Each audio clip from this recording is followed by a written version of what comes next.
I was just listening to the last track of the string quintet album, Degrees of Separation. So great. This is degree of separation, a little bit. Definitely. What were you thinking about when you wrote that song? I was thinking about John Zorn's approach to like cut jumps, you know, where it's like this event and then something cuts and it's just a very different vibe. So the piece is all built off these cut jumps. What made you go from one thing to the other? I mean, was it like you're thinking of the complete opposite of what you just did, or? I think it was just a vibe change. Mm-hmm. So some things are sort of soft and scratchy, and then there's some, you know, beautiful major sevens that eventually start to shift away from each other in these half steps, and also moments for soloing, some improvisation, some very like written things. I was listening to some of Andrew Norman's music. Do you know him? No. Like a young composer. From where? Out. I don't know where he's from. He came to Berkeley and did a workshop, and I was sort of looking for inspiration, and so I found a piece of his that does these cut jumps, and I was like, oh, I'm gonna. Mm-hmm. But you know, I don't want to give away too many of those sources. You're gonna be like, oh, I know where that comes from.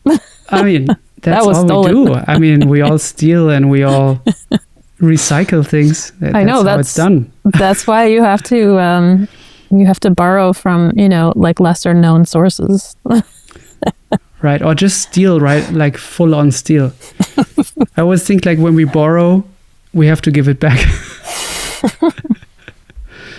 Definitely. So, but I never hear, like when I hear your music, hear you playing or hear your writing, I never feel like, she's taken that from so and so.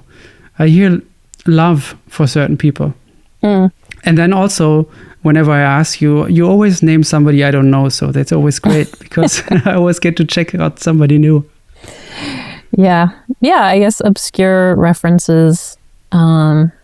And a lot of times in my pieces, I'm usually choosing from two influences. So a lot of times the pieces are like a mashup of two concepts or two things that I found that I just love and want to try to use in a piece. So that might obscure the material as well.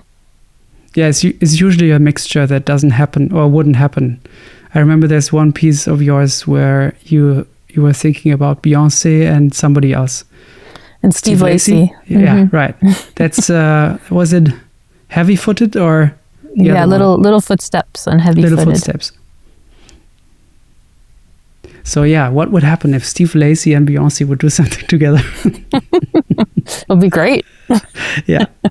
I mean, I always think about these things, and then when you're teaching, you're like, yeah, how do I think about composition and where do I come up with my ideas? And yeah, I realize like if it's just one thing that I want to use, it's not enough. It sounds too much like the thing, you know? Mm-hmm. So I found that second influence kind of gets the creative juices flowing. Mm. But I'm sure you also have pieces where you don't think about a specific thing that you want to go or just have something that comes out of the subconscious, and maybe later on you realize, oh, I was maybe influenced by or whatever. Maybe. I think those are not the best pieces. Interesting. Why? When I just like sit down and like noodle around, I'm not sure. Yeah. I mean, I always want to be learning something, and sometimes when I'm trying to improvise, like right now, a student of mine from Basel was working on those Claire Fisher harmonic exercises, and I hadn't checked those out, and I thought, oh, let me do a little deep dive into it, you know. And so now I'm into it, and I'm like, it's great nice, brain work, you know. Yeah. And then I'm like, how do I use this in a way that feels like me, you know? And so I would improvise with the idea, and you get to the end of the session, you've been playing for an hour, and you're just like, what did I just do? Like, did I accomplish anything? Did I learn something? so for me, it's always like writing a piece, an etude, like committing to the idea visually. I'm like super visual learner. So that's like a big part of the process. And being able to slow things down, Oh yeah. I mean, like playing them slow, but writing them, you gotta like, okay, this chord, let me write that, and then you're sitting with it for a while. And I don't know. How do you think about like, I mean, taking a concept and practicing versus writing it out? How do you sort of like digest a new idea? Well, I feel like whenever I see something new, it attracts me. If it attracts me because it's something that I don't know yet, or I don't have part of my system yet. So in a way, it's unfamiliar, and for me to familiarize myself with something always means that I have to find the familiar in the unfamiliar. So it's unfamiliar or foreign because my mind couldn't put it together in the way that a certain thing is put together. Otherwise, I would have done it, I guess. And I try to dissect it as to the most bare bones skeleton, and find the familiar things, which is intervals or relationships or whatever. Right. And then try to test myself in various ways if I can always come up with that thing. Right. So if I start on another note, or if I can apply it on something else that I think I know, and then I usually fail, and then I arrive at something that's even more hip, maybe because of the failure or the mistake. Did you ever play around with those Claire Fischer harmonic exercises? Those are actually the only real exercises that I did. I had a small Han-on phase, but this thing, how does it go?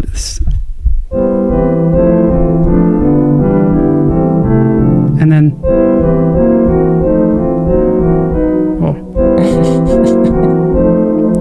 see, I can't do it.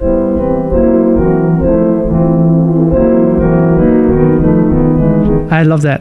So great. I once was at a Wayne Shorter Quartet concert, and Danilo was doing it at some point. Oh, wow. So he was just doing the exercise. I was like, I know this. See, that's the problem though. Like everybody knows it. So like, how do you? I love that. I love that. Yeah, but moment. how do you like make it your own? How do you? In a way, in that moment, it was just that teenage feeling of, wow, actually here's something that I have done too, because everything else that I heard from the quartet when I first saw them was like, I can't believe anybody's coming up with this, how does anybody imagine things like this? So just to hear something that I was also working on was like, I can't believe I'm in the same world, playing the same notes. Right. But that was the first feeling. The other feeling was like, how cool that he's just that he dares to noodle around with that exercise, and it sounds like music. It didn't sound like an exercise. Also, these exercises, I love them because they don't sound so much like exercises to me. Yeah. There's something that strikes my interest. Yeah. I've been thinking about it too, and I mean, one thing is like the physicality of it. I like how you start with this major 7 in first inversion, and then you're thinking about the outer shells and the inner shells, and then you combine the whole like third and the right. I mean, on the left, 6th and the right, and then you're alternating. I mean, that really like messes with your brain. Yeah, totally. And you're coming up with all these beautiful minor ninths, and then like the thirds and the fourths inside of it. Yeah. And so that's for me, like the answer is like, okay, that's what's really speaking to me, especially in a certain range of the piano. So how can I sort of use this concept and come up with my own ideas around the exercise. So where are you with that right now? I'm about 30% of the way in. Like I haven't done the exercises with the 4th and 5ths yet because I'm still... I realize that like I don't play 3rds and 6ths very much because like anything that was very pianistic, like for a long time I was allergic to. Yeah. Now Same. I'm like coming back. Yeah. And I'm like, oh, but this is good, you know? Yeah. I guess that's what happens when you get older. Yeah. Yeah. Greetings. My name is Sam Amadon, and you are experiencing the Pablo Held Investigates podcast. And I am experiencing the Pablo Held Investigates podcast as I do every week. It's such a beautiful thing to be able to go so deep with Pablo and the musicians he talks to. I go back and forth between the conversation and I'll pause and go to listen to the musical examples and then I'll return to the conversation. It's profoundly beautiful and enriching. And if you connect with this podcast as much as I do, I highly recommend that you support Pablo on Patreon because it keeps the podcast going.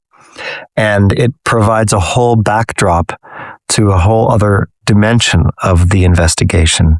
There's 2 tiers. There's a general listening podcast supporting tier, which has background materials and other stuff around reflections on Pablo's listening. And then there is a more of a practicing instrument lesson type tier, which is even deeper and more specific.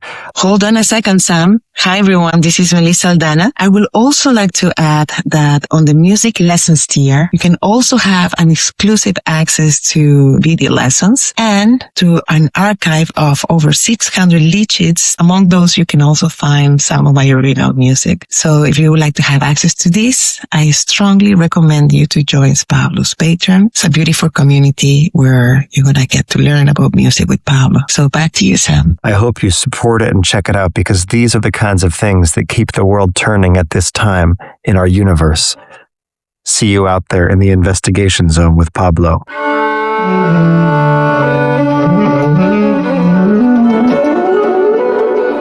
What are you working on these days? Let me think.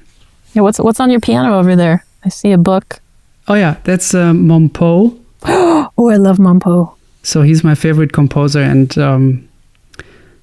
I grew up listening to my father play these pieces. Also my mother, both of them played them, and I either listen to the music or play it or both, but it's always on my mind in some form. But it hasn't been on my piano for a long time, and just in the past couple of weeks, it has been there again. So I'm just playing through my favorite pieces and letting it sink in. What's your favorite piece? Favorite piece? Or favorite 3? Okay. So there is Prelude number 8. Okay, wait, I'm going to write this down. Hold on. There's a couple of from the Musica Callada books. I love those are my favorite. Yeah. Which one? And, yeah. I actually recorded one on one of my albums. But I never know the number and the book it is from. So. Oh, wait. Look at this, Pablo. It's right here. Hold on, my headphones are. Dude. There you go. So you have the first book. Okay, let me get my book.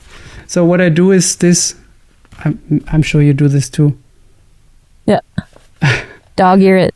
Always. Yeah. So this is how I remember. And they're so. I mean, I love this one. I don't know if I can play it here. Let me see. You know this one?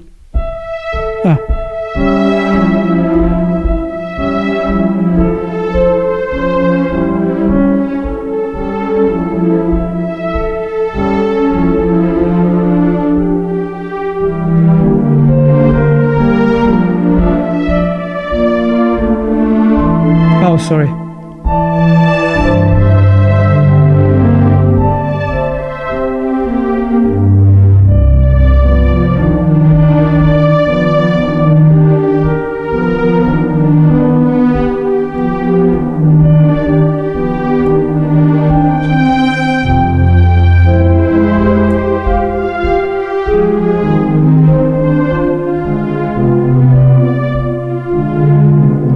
And then, I mean, there's there's one section which goes.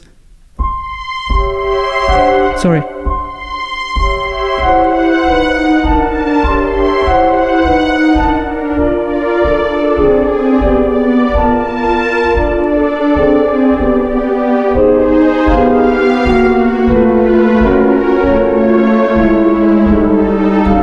and so on. Like, it's incredible. Oh, So wait, this that's is, number 8?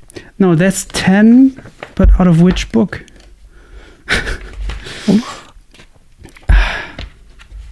So this book I recommended, which is it's like has most of his pieces for piano, Okay, I'm gonna get that. and a lot of the musica callada. Okay. Oh, this one also. Do you know this one? Check it out.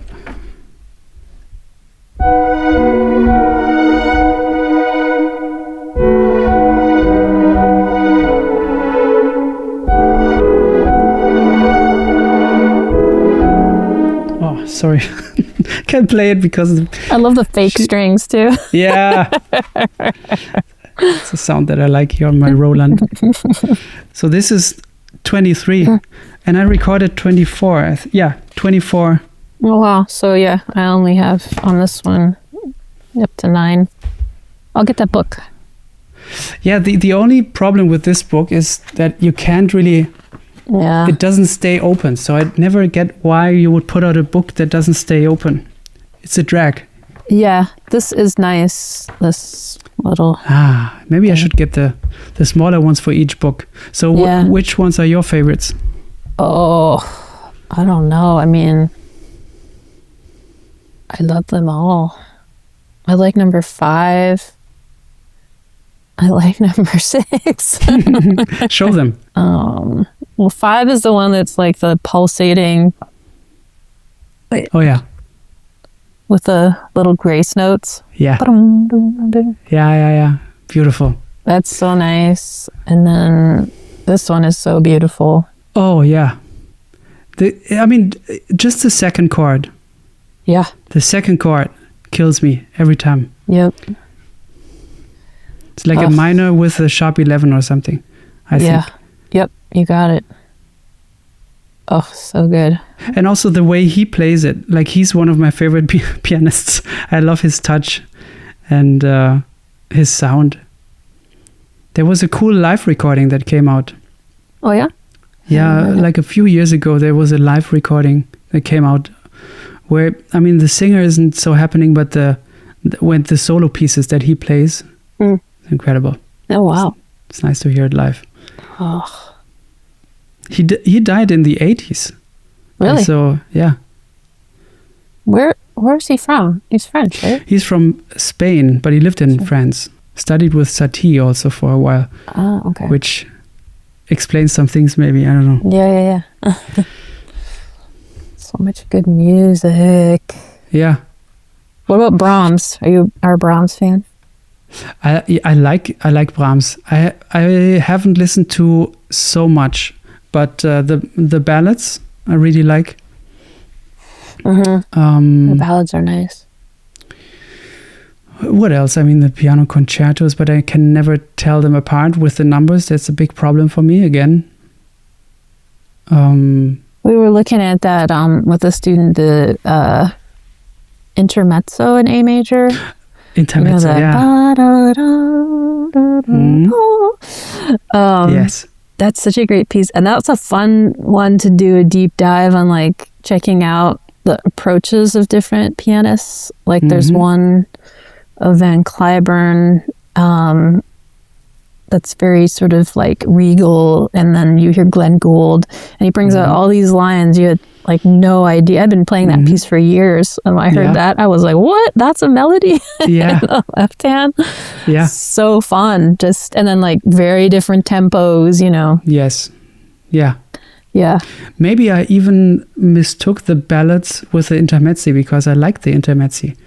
And I love the recordings where Rubinstein plays them. Okay. And he has a record that is called The Brahms I Love. Oh, okay.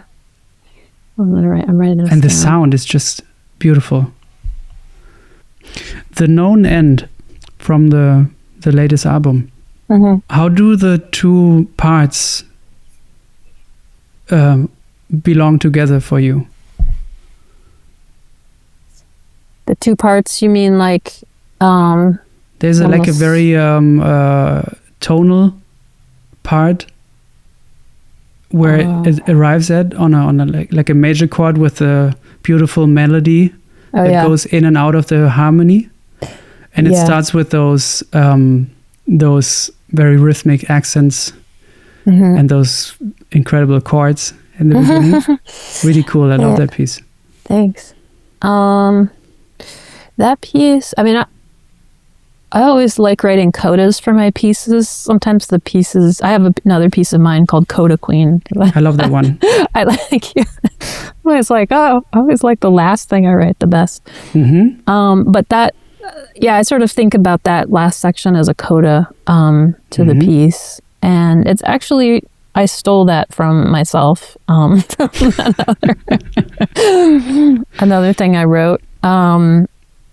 It was for, did you ever hear Tony Malaby's record Novella? I did all the arrangements of his music for like a 10-tet. I think and I have them. And there's a piece on there called Mother's Love.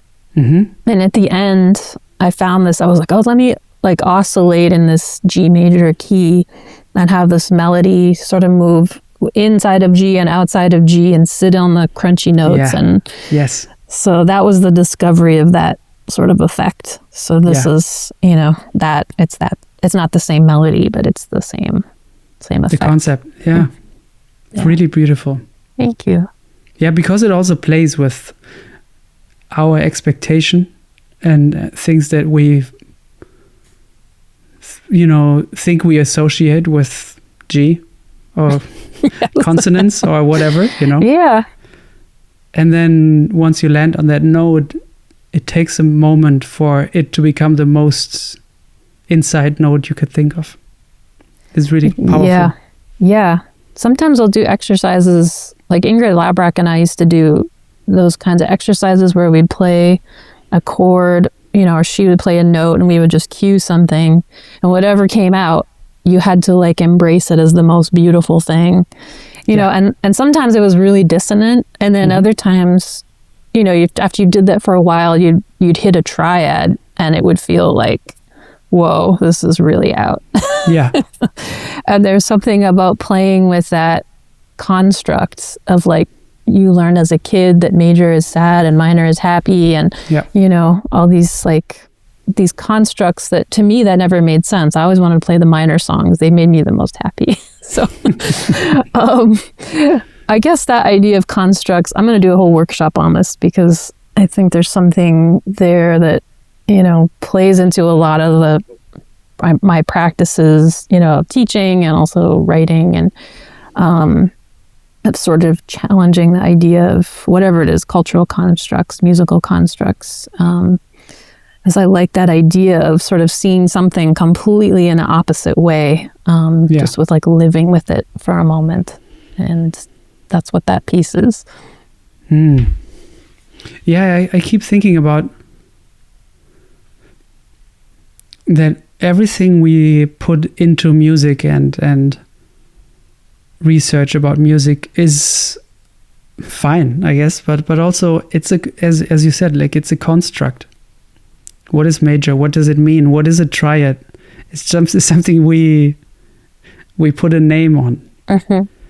And then that name is associated with something like a school or like a way of playing, and that type of thing isn't associated with that type of playing. And how would it sound for an alien to see us with our funny instruments making sounds and then being like, I don't think he's playing Mixolydian there. I think he's missing the sharp 11 on that chord. Yeah. What are they doing? Tossing, throwing away the form, or like. Yeah. Yep. Yeah. I mean, playing with. I mean, we need constructs. That's how we understand the world. But then we realize like they're human made, and so when you challenge them and play with them, I don't know, some cool things can come. I've been like in an Andrew Hill phase at the moment, and that tune Land of Nod. No, on which record is it? It's on like Black Fire, is that what it's called? I always get the know it. Smoke and the Fire album.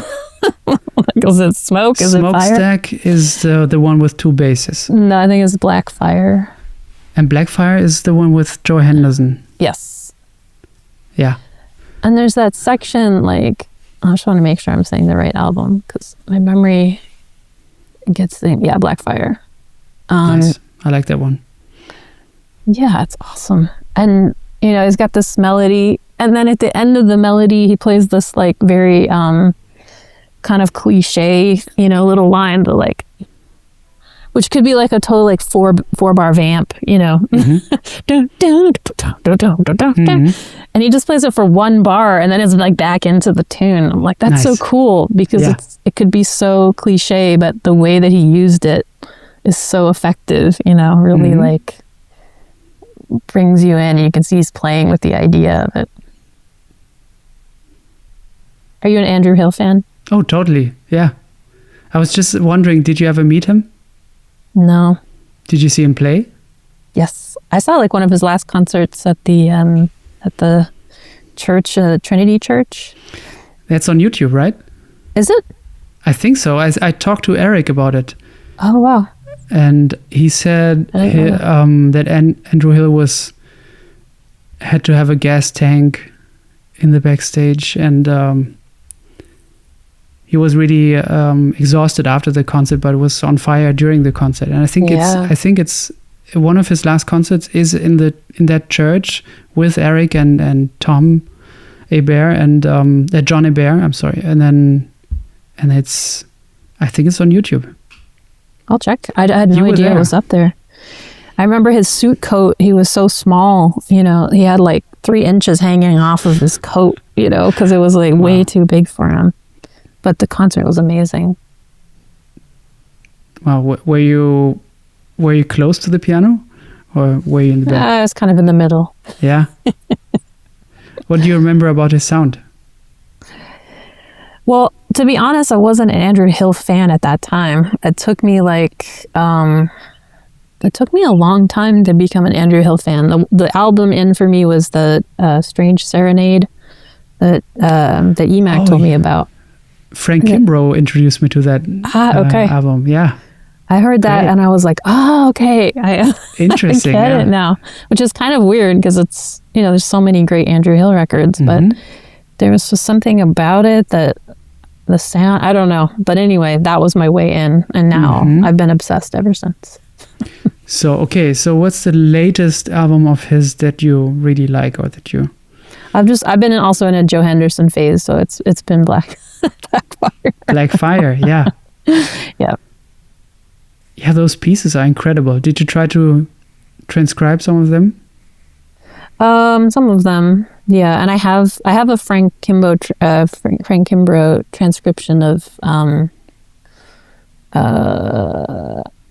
my gosh, my brain. Yeah. Snake Hip Waltz. Yeah. Thank you. Actually, Robert sent me a recording of you guys from the Bird's Eye, and I have Frank's chart of that. And I had played that song when I got the chart, like years ago, and then I heard you guys play that song. I was like, yes, what is that? And then it came back to me, and it sounded really beautiful. Oh, good. Also, like the whole gig, I really, really loved it. Which gig? Robert gave me May 30th. Oh, he had the recording. Yeah. Maybe the video. I think I sent it to him.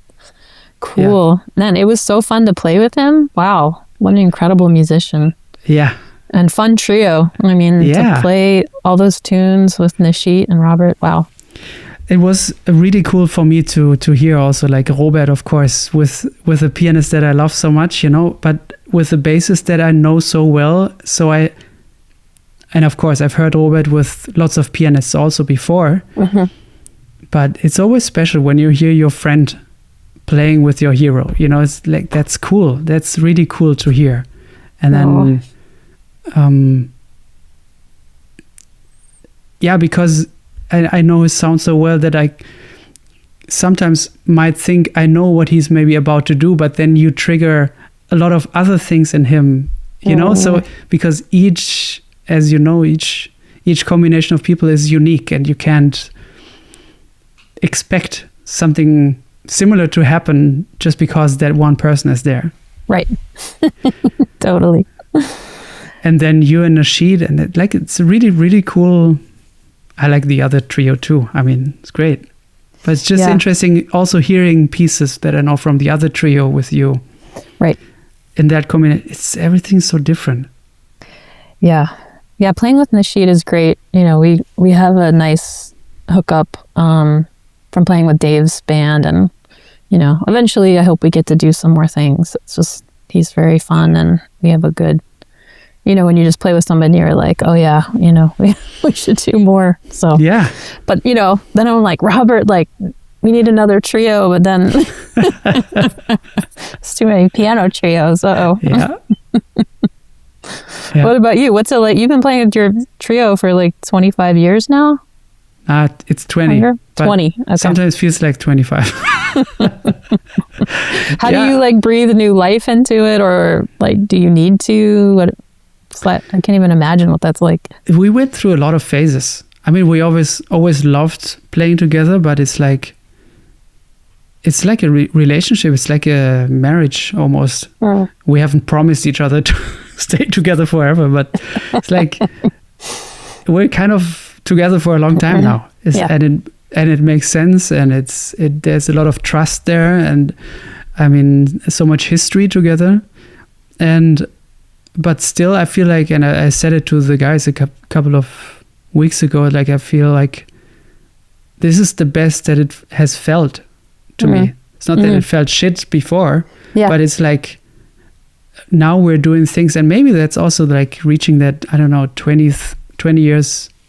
There's also a concept, but it's like 20 years benchmark where you, I mean, it's hard to explain this, but it's like,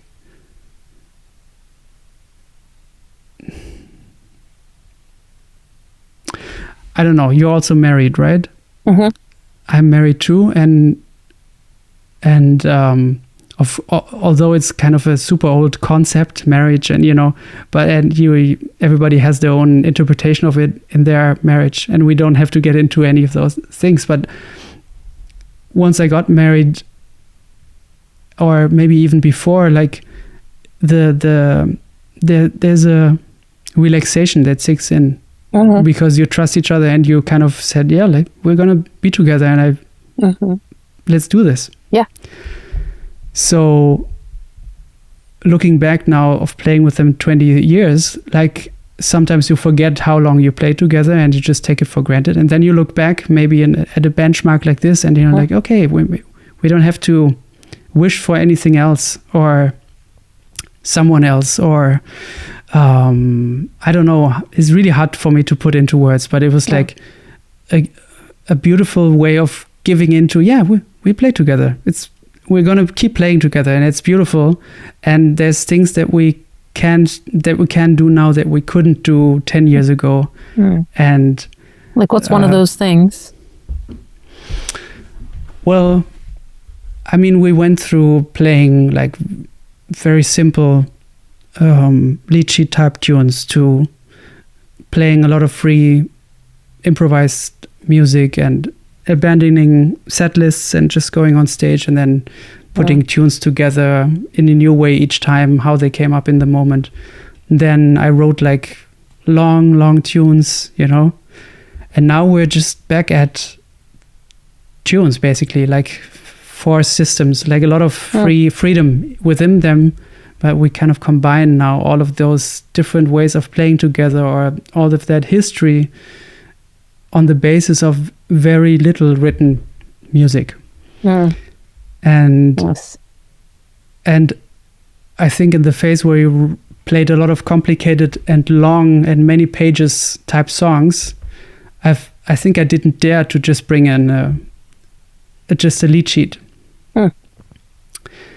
And now I feel like we can bring in all of these different colors and ways of playing in that only little written amount of stuff. So it reminds me of listening to Stockhausen talk about his music, where like by the end of coming to the end of his life, he wrote this intuitive music and was just like there's text based, but you're improvising. You know, he was playing with the musicians that played his music knew his language, his musical language.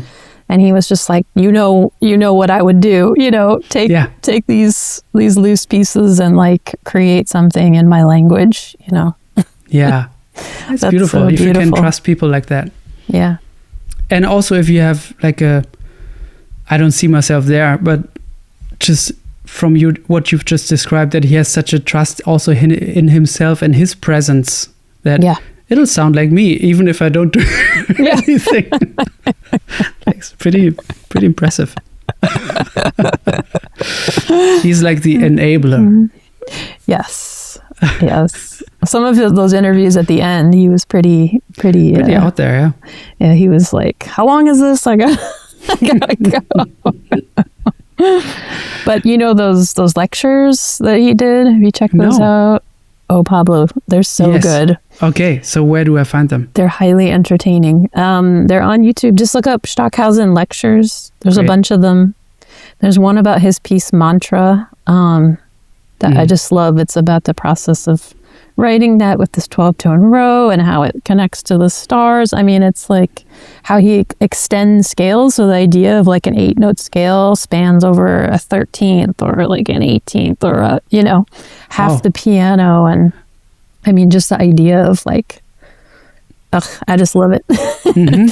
But it's fun to listen also to his just cadence. He's kind of, can tell he's very proud of himself, and it's funny to prophetic. Yes. Yes. So actually I sampled his voice of him talking about the intuitive pieces on that Live at the Vanguard record. I was wondering because there's also somebody who's talking about Charlie Parker. Who is that? That's Paul Bley. That's Paul Bley. Of course. Yeah. Wow. Yeah, because he played with Charlie Parker. Yeah. In Canada. Yes, in Canada. That's from like some documentary that he made talking about hearing Charlie Parker and how he was playing ahead of the form and how he wanted to follow Charlie Parker to New York and learn how to play like that. Yeah. It's very cool. Super cool. I just listened to that album last week. Very cool Dolores versions. Oh, thanks. Yeah. There was like a great Cecil Taylor, because I sampled Cecil Taylor's voice on my first record of Diatom Ribbons. Studio album. Yeah. And then there's one that we used on the gig where he's talking about being in the backstage of the Vanguard and how Sonny Rollins comes in to talk to him, and he's like, don't let anyone tell you that you can't play the shit that you're playing. It's like, keep being you, and it's so great. How does it work technically if you're using a sample like that on a record? Well, the one that we used on Diatom Ribbons, the first one is from a Marianne McPartland interview. Is it the Paul Bley, Marianne McPartland? No, the one from Cecil Taylor. Because that one is out there. Oh, is it? Yeah, it's pretty rough. Like he's like, okay. He's a bit mean. He's a bit. Oh no! Oh no! It's. I mean, from what I remember, he's not giving her anything. Okay. And I felt sorry for her because she's so sweet and does such a great job with everybody else, but with Paul Bley it didn't click. And yeah. Okay. Anyways, I'm glad that like I never met him.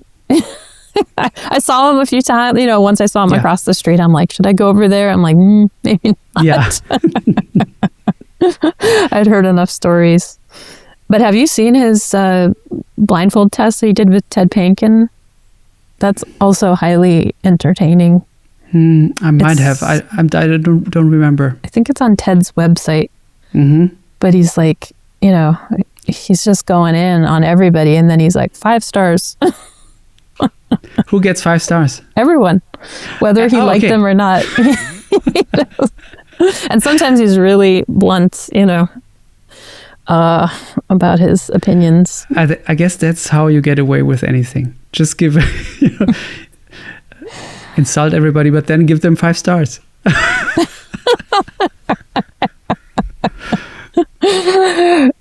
my gosh. Have you heard the one with Mary Lou Williams and Cecil Taylor? No. That concert? No. That's weird. You should check that out. Talk about not giving someone anything. Like, yeah.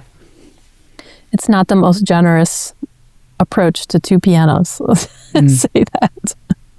In my opinion. I read about it in the book. Yeah. And there was yeah, check it out. I will. But Mary Lou Williams, wasn't she also on the Marian McPartland? She was, piano? Yeah. Yeah. And her interview is kind of intense too. Mm-hmm. Did you hear it? I think so. Yeah. I had a big Mary Lou Williams phase like 3 years ago, and then I looked at everything that I could, and I think I listened to that too. She had an intense vibe in. Yeah. Generally, she survived a lot too. Yes. Yeah. I really love that trio album that Jerry Allen did. The one with Buster Williams and Lenny White, where she recorded the Zodiac Suite. Oh yeah. That's so good. Yeah, that's really nice. Incredible. But I was wondering, did you ever meet Marianne McPartland, or were you on the thing? No. Maybe she had already stopped. That was all kind of before I got on the scene, I guess. Also, I was very shy, like hard for me to go up and talk to people, talk to my heroes. Did you approach your heroes often? Yeah. Okay. I always did. Of course, sometimes you stand in front of them and you can't talk, and and also you don't remember, but I've kind of made I don't know, this is what I do now. Right. That's right. So you have no issues. I talk to them now, and as oftentimes it's overwhelming, but also I always feel like whenever I had the chance early on to talk to somebody and I didn't ask the questions that I wanted to, actually that I had on my mind, I've always felt like, I should have. So after a while I was like, fuck it. Even if I'm scared now, I'm just going to try and just ask my question, because I might never see them again. There's a good chance that I will never see them again. Mm-hmm. So yeah, that's what I do now. You really got me with that whole Meryl Streep interview you posted on April 1st. Yep. I was like, oh my God, Pablo interviewed Meryl Streep. Like, I'm a huge Meryl Streep fan. I was like, I cannot wait. I can't believe you. And then, of course, April Fools. Yeah. Well, who knows? Maybe someday she'll be like, I need to talk to a jazz piano player about jazz. I think I even made a obscure list of people that we talked about. Alice Regina, Ali Akbar Khan, and I think also I said Andrew Hill and somebody like that. Oh, right. Yeah. That was even more enticing. Like, what? Yeah. Oh my goodness. Meryl, so if you're listening, you're still invited. And then you should be on too, Kris. I mean, please. If I get to talk to her, you should be there too. Like, okay, let's make a promise then. Okay, here it is. Great. On air. I'll ask her about Andrew Hill. Yeah. What I loved about the Marianne McPartland thing is that she always it was a thing that they always played together. Mm-hmm. And then how sweet she would ask them to play something, and how she would then offer to play something, from her side, and right. And her love for the Great American Songbook, and how she always likes to talk about the songs and what they mean to her. It's like super sweet. Yeah, it is. Where can you find all those interviews? Are they all on YouTube? A lot of them are, but I think there's also a website from NPR, I think. Okay. And some of them got released on CD. Some of them I have as CDs, like the Shirley Horn one I have as a CD. Oh, wow. What's that one like? Beautiful. Mm-hmm. They play, this is, I go back to it every couple of years I go back to it. Oh, wow. I'm going to write that down. Violet for Your Furs. There's an intro that Shirley plays, and she plays like a major 7 sharp 9 chord on it, like something that I wouldn't necessarily associate with her, but she goes to that as a passing chord. And there's this, I remember the feeling of hearing that the first time from her. Yeah. In a time where I was like excessively listening to Ben Monder's music, where that chord and other chords like that pop up regularly. I was like, no way, she's playing that chord. And yeah, she's a hero of mine. Like, I love Shirley Horn. Yeah, I was talking about Shirley Horn with Nashit when I was in Basel last week, and he was talking about going to see Shirley Horn and just like these slow tempos and just how it was like transformative, Wish I could have seen her live. Yeah. Did you see her live? Never. I remember Billy Hart saying that at first it was hard for him to get that tempo, those tempos. Yeah. Because if you count it, it's not really that. It's not really metronomic. It's more like rubato ones. Right, like intuiting where one is. Yeah. Yeah. And then each hit is like a new one, but rubato. So whoa. Like that. And if you play a ballad like that, it's a nice feeling. Do you guys play those tempos in the trio? We should do that more often. We practiced, extreme tempos, and that was fun. Especially if you do it. I mean, when you do this for a long time, just playing one song and a very, very slow tempo, you go through many, many valleys and uphills and downhill, and you're like, oh, I think we have it now. And then you let go, and then blah. But it's nice to stay with one song and one tempo for a long time. And yeah, this too. If you play a long time with people, the same people, you're past. You're in this phase where you've heard all of it basically, and then you can just be yourself in a way. Yeah. Like, I know what you're doing, and now we can just relax and make music with that, or especially go to the new places that might not be that, stuff like that. Yeah, I'm about to do that again with Ingrid Laubrock and Taishan Sori. We're playing a week at the Vanguard, and we haven't played. Nice. Yeah, we haven't played together. I mean, Ingrid and I have played together off and on, but yeah, it's been like, I don't know, 15 years maybe. I'm very excited and we're going to play the old music. It's cool to be like at that age where you're like, yeah, we don't need to write more stuff. Like, the old stuff is cool. Beautiful. Let's like see what it feels like now to get into those vibes. Yeah. Wow. So I'm really excited. Cool. So how do you prepare for a week like that? I mean, there's a lot of music. Like, so some of the scores are like 10 pages long. So I'm just like, even songs of mine, there's a piece called Union. I was like, oh wow, I have to like relearn this like someone else wrote it.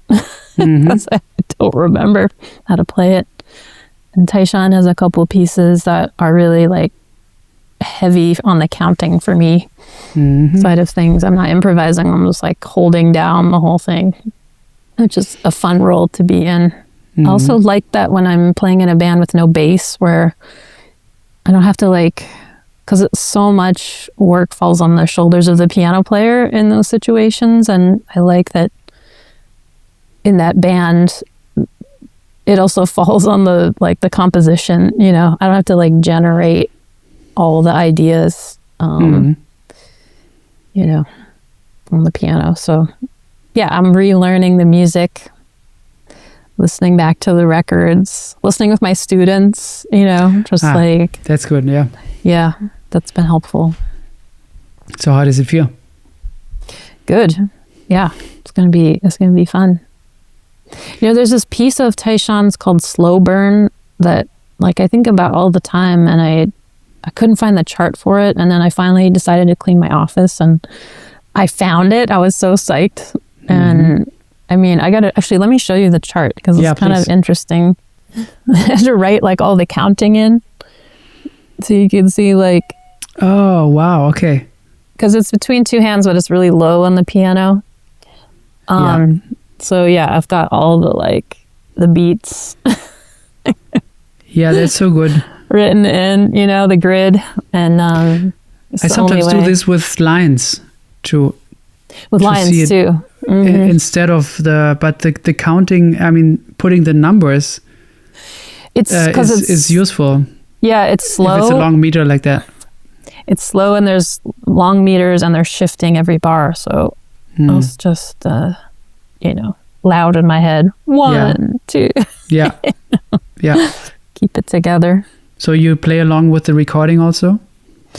No, because no, mostly with the metronome. Just trying to make sure I've got things in the right place. So for a slow thing, do you put the metronome on the quarter note then, or where do you put it? At first, and then you know, maybe it's hard with a piece like that that's mixed meter. So yeah, I might put it on like every half note, or try to put it on the ands, every second and. Yeah. Do you have like an internal tempo that you always... I'm always wrestling with that. I feel like everybody has their tempo. Okay. I think everybody has one, but I couldn't like count it out now. Okay. But I feel like there is one. Or a specific speed. You know? Yeah. Like a drummer like Christian Lillinger from Germany. I don't know if you're familiar with him. Yeah. He has a very high tempo. Okay. I feel. Taishan, my feeling is there's a very slow tempo, but like on top of that, there's many layers, of course. I don't know. I've never really tried to put my finger on it or say like, okay, this is the Paul Motion tempo, or, you know. Well, like in your compositions, do you find that you write a certain tempo? Yeah. Yeah.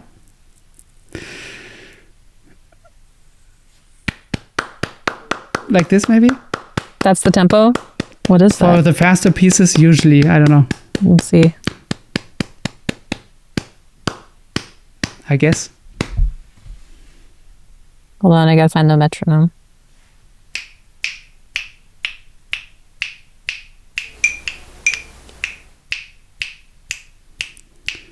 What metronome do you have?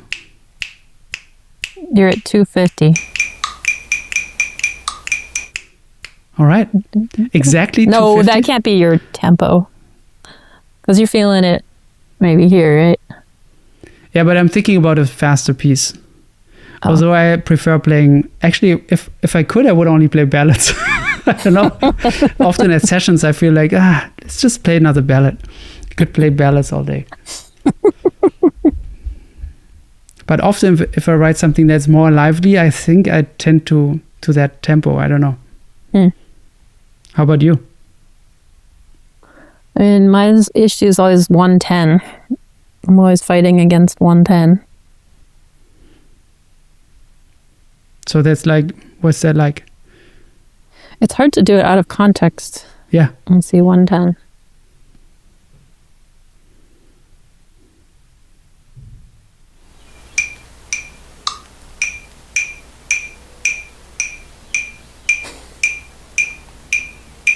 Yeah. It's pretty middle of the road. Yeah. It's nice. It is. It's nice. The Kodak Queen is maybe... Is it like that? Pretty close. Because between 100 and 110, I think. I think every song on that album is about that. That's what I'm saying. I gotta like fight. Like, oh no, another piece. 110. How about just doing an album with one tempo? I already made that. Which what one? I'm saying. What's the trio? That's the one? No, I just... yeah, I think... looks nice with the background here. It does look good. Is it on vinyl also? No. I really like what you've written for the dedications and the little texts about each one of them. Really beautiful. Thank you. And then to think about if there are certain songs that you maybe think about certain people. That was something that I was curious about. Like, is there certain pieces where you thought about Sylvie or thought about Rini or Carla Bley? Yeah. I mean, definitely with like the prepared piano stuff, that might be the most obvious, would be Sylvie. I'm trying to remember all the tunes on the album. I mean, it's not really like, I wouldn't say it's a, direct, I can't like point it that way, you know, just like these are people that I've like deeply checked out that have inspired me. So their language is like synthesized, you know, through so many other things, through so much time. So yeah, the direct influence maybe can't be like pinpointed in that way, which is kind of why I like it, because, you know, in tribute albums, you can kind of be like, okay, this tune of this person and like, oh, this was influenced directly this way. It's sort of more subtle, which is kind of what I'm into. Knotweed. I was wondering about that. Can you tell me the history behind the song? Well, knotweed is this weed that grows where I live. I don't know if you can see. I live in the woods. Nice. Oh, that's the unpretty part where the big wood pile is. But anyway, I have these beautiful trees around, and under the trees, there's this. Well, it looks like a bush. When we moved in, I thought it was a nice bush, and there's a lot of it. And then we found out that it's this invasive weed that you can pull out of the ground easily, but it's like all connected underground, and it just grows rampant. And I guess in the UK, you can't even get a mortgage on a house if there's knotweed on the property, because it's very hard to get rid of. So my husband has declared war on the knotweed, and he's got a whole thing going on the other side of the house fighting it. So this piece is sort of dedicated to the knotweed, and it's inspired by Julius Hemphill. Marty Ehrlich, you know, put this collection of Julius Hemphill tunes together, and he had a week at the Stone and asked me to play duo with him. So we played through a bunch of the pieces, and I just got really inspired by his language and these particular pieces, and wrote something inspired by that. I'm not familiar with his work at all, so where should I start? Ooh, you should start with Dogon AD. You know that album? Right. It's going to blow your mind, Pablo. Okay, great. It's I'm struggling with the memory these days. No worries. I'm going to tell you who's on it. Right, Abdul Wadud plays cello. Bakita Carroll and Philip Wilson on drums. Cool. I'll check it out. I play this really cool thing in 11. It's slow. You'll love it. From when is it? That's the 70s or 80s. Nice. Yeah. I was wondering, like, what happens before a tour for you? A lot of anxiety. Just knowing how much energy it's going to take, you know, to get out there and not sleep, and the anticipation of that, you know. Yeah, so some anxiety. And then preparation, practicing, just like rigorous practicing and getting your chops back, you know, getting deeper into the pieces. So yeah, that's about it. How do you do that? Can you talk about an example? Well, I've got this piece that we play. It's called congestion pricing. And when we get to the solo section, it just goes to B flat minor in kind of like a 6 feel. And on the road, I was just like, man, I'm like running out of ideas to play on this one chord. Playing on one chord is kind of hard, you know, especially, I mean, you can do all the ding dongs, you know. That's what my husband calls them. What does that mean? It's just like all the tricks, you know, all the tricks on like a one chord vamp and how to reharmonize them. And that's nice. The techniques. Yeah. So again, just like, how do I make it personal? You know, how do I was just thinking like you would like even comment while playing to the audience being like, just gonna skip all the ding dongs and get to it. Just imagine I would have played all the ding dongs and let me do my thing now. Exactly.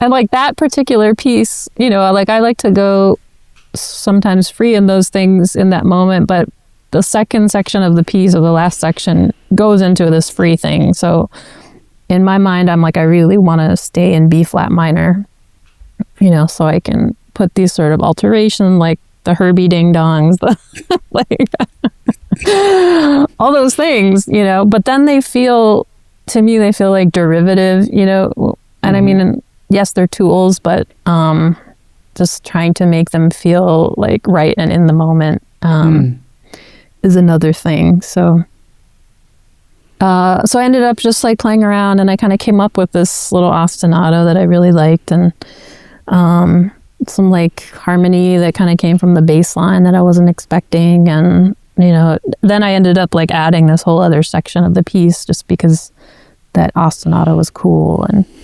But I wouldn't have done that if I was not practicing the piece, you know, and just showed up to the gig. So it was like, exactly.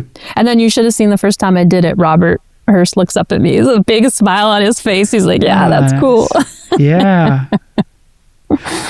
I think maybe 45 minutes ago, you said quickly, in passing, you said something like, steal from yourself.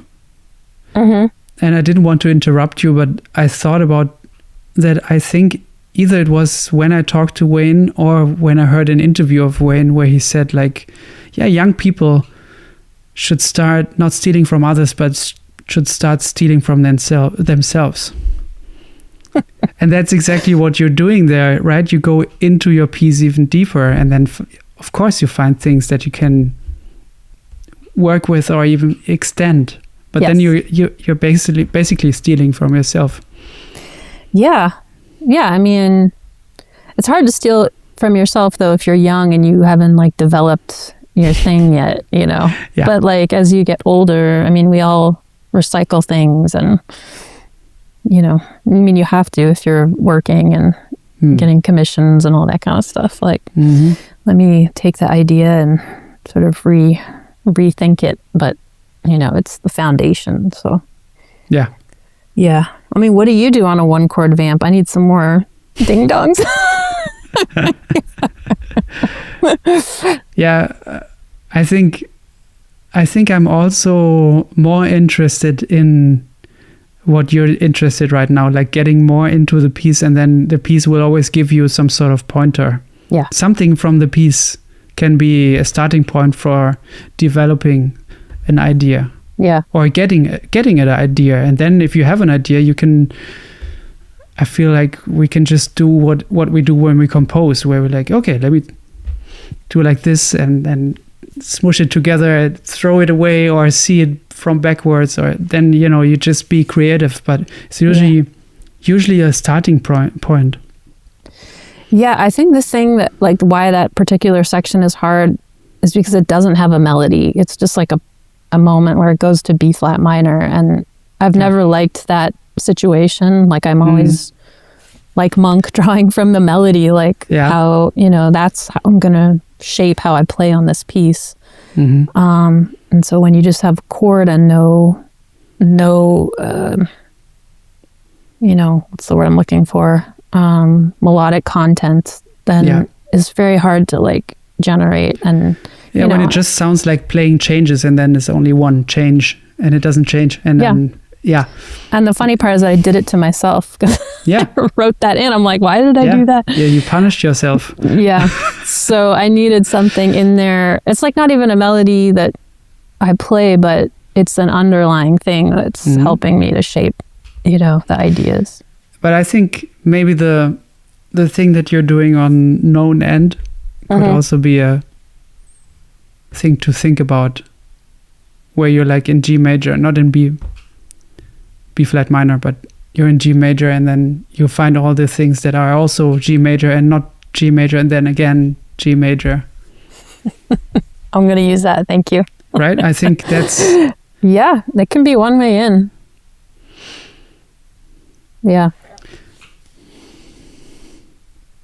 I like relationships. The minor relationship, minor third relationship, the major third relationship, where you can play all kinds of things. You're kind of still playing B minor, but you can also play D flat minor and E minor and G minor, or D minor and F sharp minor, or whatever. I like that. I also like going for those notes that are not the chord. When you paint the surrounding of a tree, you still get the tree. I like that thought. When it comes to harmony or melodic improvisation or improvisation in general, you want to play B minor, yes, but you also don't want to play B minor. You play everything that's not B minor. But in order to cut out that tree, you need to have the tree very apparent to you. So B flat has to be there, B flat minor, but what's not B flat minor? I like it. I'm going to use it. Yeah. I want to hear that now when you do that. Yeah. Whatever you come up with. Well, it's on the new record. Lost in Geneva? Nice. So that's going to come out when? September 25th. Nice. And that's on a new record label? Yeah, it's my new imprint for my music called 4166 Records, which was the last 4 digits of my home phone number in Calgary. Nice. How many phone numbers from back in the day can you still... That's a good question. I think just that one. That was the only one we had, you know, growing up. No friend phone numbers? No. You? I know Philip's number and Colin's number. Okay. I could still call them. They're not there anymore. And some of the houses are not there anymore, but I still have that number. I learned my wife's phone number, inspired by Jorge Rossi, who wrote a song with his partner's phone number. But you should just know that anyway, because, you know, if you lose your phone... Yeah, that's why I learned it. I learned it, and then, but I learned it by writing a song with the phone number, and that was really helpful. I did that for my son. I sang a song. I made up a song. Nice. For my phone number. And... can you still sing it? I won't sing the numbers in case people want to call me. Sure. But can he still sing it? Yeah, and I see how he knows. He doesn't remember my husband's number, but he knows. Great. Yeah, he goes da da da da da da da da da da. Nice. That's the melody. So many same numbers, like the. Well, that's just the different numbers, but that's the melody that goes with it. Oh, I see. Okay, so the intervals don't go with pitches. The intervals, yeah, those are the pitches, and then the numbers go in those pitches. Well, I'm not singing the numbers. Yeah, no, we're not singing the numbers. But that was a really catchy melody, and now it's in his head. Great. I have a weird question. And I just gonna ask it because I feel like I can ask you that without offending you. Okay. But what would you like to sound like? What would I like to sound like?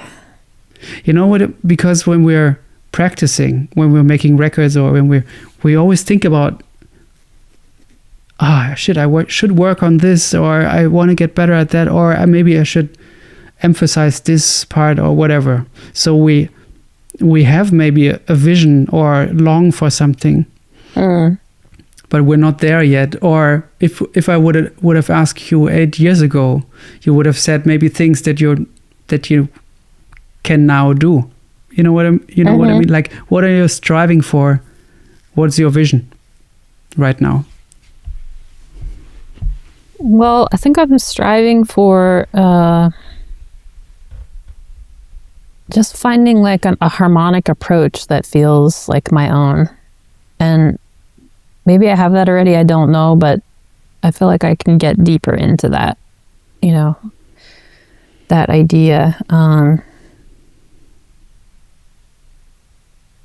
So that might be the start of why I'm working on these Claire Fisher exercises, or, also like when I was a kid, like dynamics and articulation, those things are always like afterthoughts, which is weird. You're like, okay, you learn the form and the rhythm and the melody and have a good time and get the coordination down. And then it was like, oh, and by the way, don't forget about the dynamics and the articulation, which is so weird because in a way that's really what you hear first. Like your sound. And so why that wasn't encouraged to like kind of be first and foremost is, well, it's just the way it happened. And I feel like sometimes those things shape you, in cool ways that make you. But there are also things that I'm like, I think are annoying and I wish I thought about them first, So I guess that's what I'm thinking about these days. How about you? I keep being fascinated by zooming in and zooming out on a specific parameter. So the feeling of being super locked in rhythmically and being super loose and getting more a handle on that. And then that with every parameter, like I love that feeling of being like very, almost like you can't see the chord, but you know exactly what it is, but you can't see it. Like zooming out and it becomes more like a global thing. And then really zooming in, being like, what is B flat minor? And what is everything that belongs to it, and how do I get like with the tiniest, little thing, and like that with everything, like with form. I just want to have more a handle on how concrete or not concrete I want to be, or of course all of that should be subconscious and not like, okay, let me zoom out now. Okay, zooming out. Yeah, but you have to practice it too. Totally. It has to be conscious at first for it to be subconscious. Yeah. In the big pictures someday. The thing that's really hard is like you practice these things, and then you try to, like when they come up in the piece, and if I do them, and like I know that I'm doing the thing I practiced, and it takes me totally out of the moment. And so to be able to find a way to just really make it feel organic, and sometimes it's just time, just like sitting with it and then letting go of it, and then it comes in. But yeah, I'm like wrestling with that sometimes, like I'm practicing this thing and I want to get it in there, but every time I do it, it takes me out of like being in the moment. Yeah, I guess because it's then, in these moments, it hasn't sunken in fully yet for it to just come out naturally. But then again, we have to try in the moment where it counts. We kind of have to try there because then it's the usual thing that we hear from students and that we have said ourselves, like, at home it worked. You know, it used to work at home. I said that. Totally, I said that. Because when it really works, it's suddenly like the theory of it, the like construction of it is gone. It's all about the way it feels, the color that comes from it. It's like it takes away the cerebral thing and it makes it more like esoteric, or something else. It's some sort of spiritual too. Yeah, but how that happens is always a mystery. Because sometimes it doesn't come out for 10 years and then you're like, that thing that I practiced, it just showed up in this really cool way that I wasn't expecting.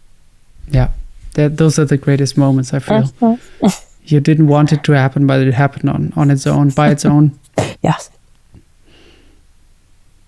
Also, I think about how would it be if I don't listen to music for a month and also don't transcribe pieces and don't, like, because and I've always been like this, but I keep putting things in.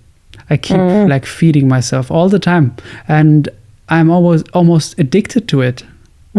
I love finding new things, and I love, like, I'm gonna chase the things that you've mentioned now. And for each of these interviews, I go in I go down these rabbit holes, and it's great, But I wonder, like, how would the music sound? How would I feel if I wouldn't put in so much always? It's not like I feel bad. I love it. Yeah. And there's always a hunger for it also. And I also love that I find something and then I find this new artist. Like yesterday, a friend of mine recommended Wendy Eisenberg. Oh, he's great. Yeah. Great. Now I have to look through all of her catalog, It's like, okay, I'm looking forward to that, But I wonder how it would be or maybe even longer than a month. Have you done that? Yeah. I do that all the time. I just try to, I don't know, sometimes I need a break. Yeah, I go for long periods of not listening to things. Or just finding like inspiration in other things. Whatever it is. Learning how to exercise better. Yeah, we talked about that. Yeah. We talked about that. Watching movies. Yeah. Shows, I was just wondering, like, what would happen if I would put anything in and just have like just cook and be with the family and hang out but not consume art or things all the time. I mean, it's hard not to do that. Yeah, it is hard. I don't know how you would do that, but you should try it and let me know. Maybe I should become a monk. Try it and see. I mean, I think you'd probably get bored at first, and then maybe your mind would become more still. Oh, yeah. I mean, I guess there's times when I'll go camping or on a vacation and then like really sort of turn things off. And yeah, it always feels a little hard to get back in after all that. But like needed, it's like a deep, like recharging. Do you ever take vacations? Yeah. And I also like that the musical brain is off for a while, but it takes a week for me to get ideas and also get the itch, like the I want to write something, or it usually comes after a week. Right. And sometimes what I really like to do also, what I've done on several vacations is like having, okay, if you're listening to music, you're just listening to this one person. Mm-hmm. And I've done that with several people, and that has always been like super helpful and super inspiring. And yeah, that's very nice. Yeah, I don't know. It's in and out. And I just find like, also I'm teaching so much, like I want to be able to have more, you know, I mean, it's been great to just be home this month and be like digging into some of these things and then teach online. And I'm like, hey, check this out. Like, I'm excited about this. You know, you want to be able to bring that kind of energy. But it's not always possible, especially at the end of a year. So we have to recharge, you know, and be able to play and explore. I saw you a few years ago, and we also talked about that before, where I saw you with Dave Holland at North Sea. And I was wondering, like, now that this is a few years back, what are the things that you really, really want to remember from that time of playing with him that you don't want to forget?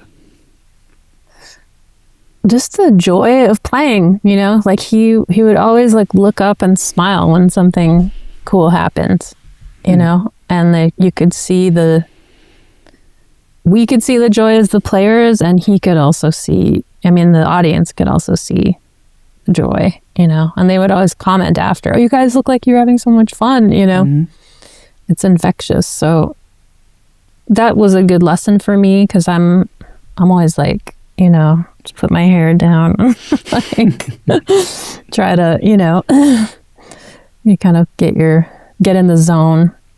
And that's important to do, you know, and everybody's got their own process with that. But there was something about knowing that he was like really engaged visually, and would show that joy that makes me want to, you know, I still remember it now. Like, yeah, just like look up when those good things happen, and, you know, and smile. And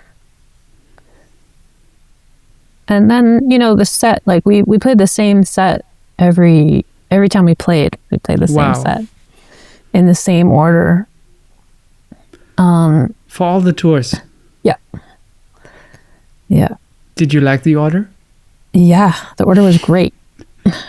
The order worked really well. And when did he put it together, or did you guys put it together? No, we brought our own tunes in, like, and that was the other thing. He was like, everybody bring a tune in, you know, like that's just, that generosity is great. And, you know, I started doing that with my own trio, like, yeah, guys, bring your tunes. And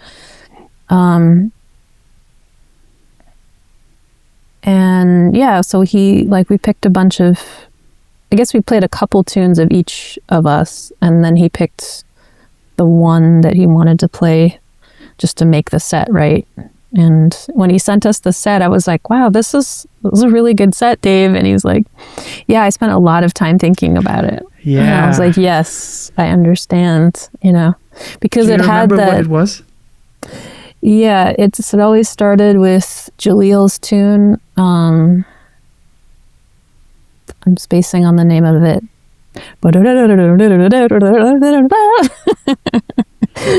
And then always sing the first phrase, please.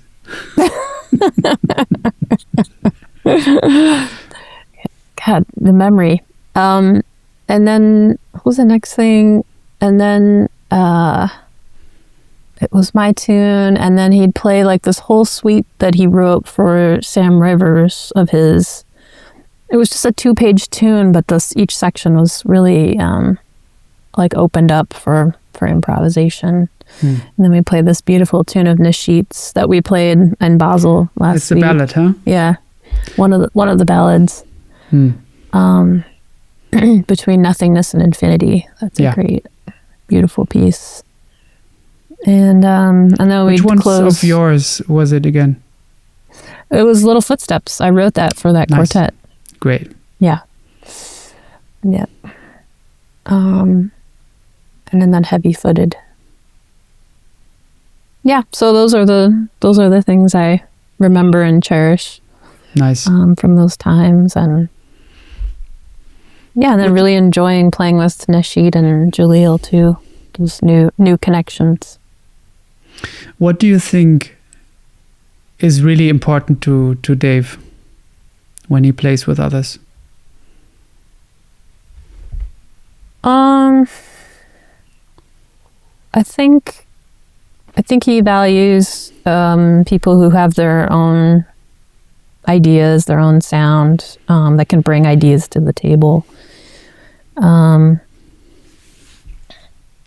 challenge his way of thinking, or challenge thinking, musical concepts and approaches. I mean, once we were sitting on the plane and he's like, "What are you thinking about, harmonically or whatever?" And I tried to explain it, and he was just like fascinated, Yeah, I think he just, like all of us, he just wants to learn. So I think he works with people that he feels like, he's going to learn something from them, that they're going to surprise him and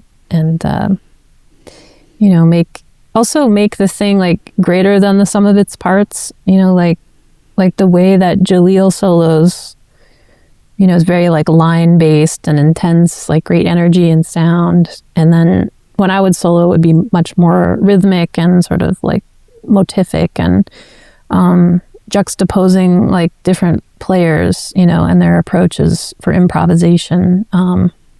That's like a great trait of a band leader, and he was thinking about that when he put the group together. So very like thoughtful in every aspect of like putting a group together and then creating a space for us to explore and make it different every time we played.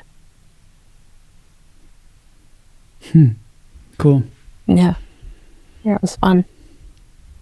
Is there some more things coming up for you with him? No, I don't think so. Yeah. Dave, if you're listening, please make it happen. You guys sounded great together.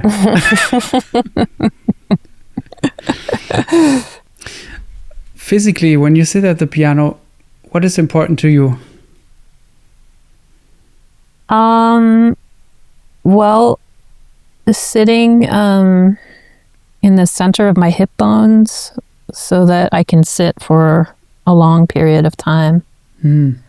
So, like when How do you do that? In the center of your hip bones? When you're sitting on a bench, like if you sit, here, like if you roll back a little, you can feel like it's very uncomfortable. There's a lot of pressure on the lower back. So you just roll forward until you find that spot where you can feel comfortable sitting up straight. And it's usually slightly forward. So it's not straight like this. It's usually, I think of it like the center of your hip bones. So it's finding that, and then using gravity to play, so that you can play in a relaxed state.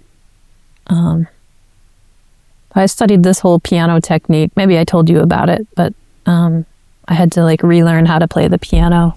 I don't think so. So please tell me.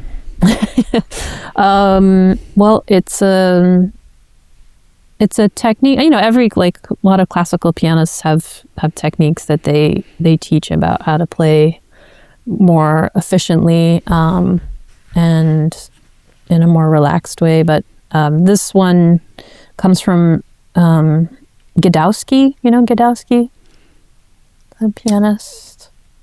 Yes, did he also compose? Yes, he did.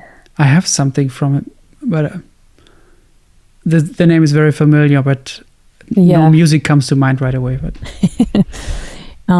he has this really crazy like left-hand etude. It's the Chopin. He arranged the Chopin etude like all for the left hand. I'll send it to you. I gotta find it. Yeah. Marc-Andre Hamelin plays it. It's like insane. So the story is like this. I'm having trouble like starting the story. There's a piano teacher in Toronto named Gary Williamson who was kind of well known for teaching this particular technique. And he was teaching at U of T, which is where I was going to school in Toronto. And I was having some pain when I was playing, and some students were like, "Oh, you should study with Gary. Like he could help out." And he's got a whole technique. And so I went to study with him. And the first thing that happened was he was like, "Okay, I want you to drop your hands like on the piano. So you hold them up and then you drop them, And it's to get that feeling of like anybody can do it. Just hold it over your legs, hold your hands over your legs, and then let go.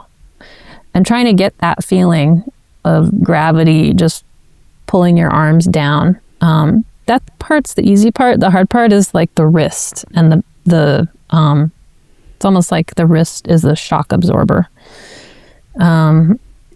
That was the hard part. So he was like, a third of the people, like students, get this right away. A third like never get it, and a third get it in like a year.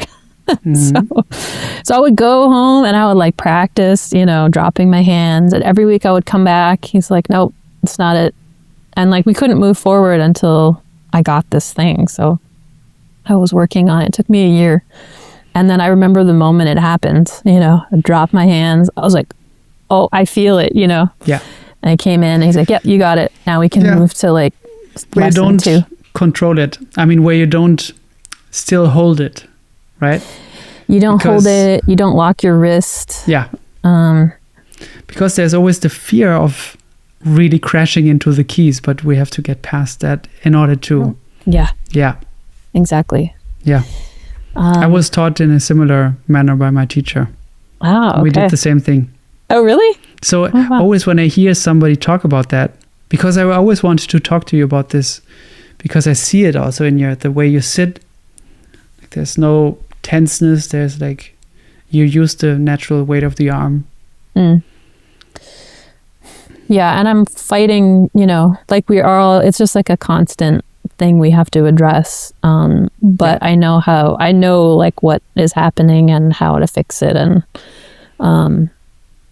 so I'm always like course correcting certain things. And maybe you've seen me do it. Like sometimes I do it on stage. You can just see like, oh, she's doing something there to like fix, like one thing, my wrist is always sneaking up, my right wrist. So I'm always fighting that. And I've just done that since I was a kid. Sneaking up?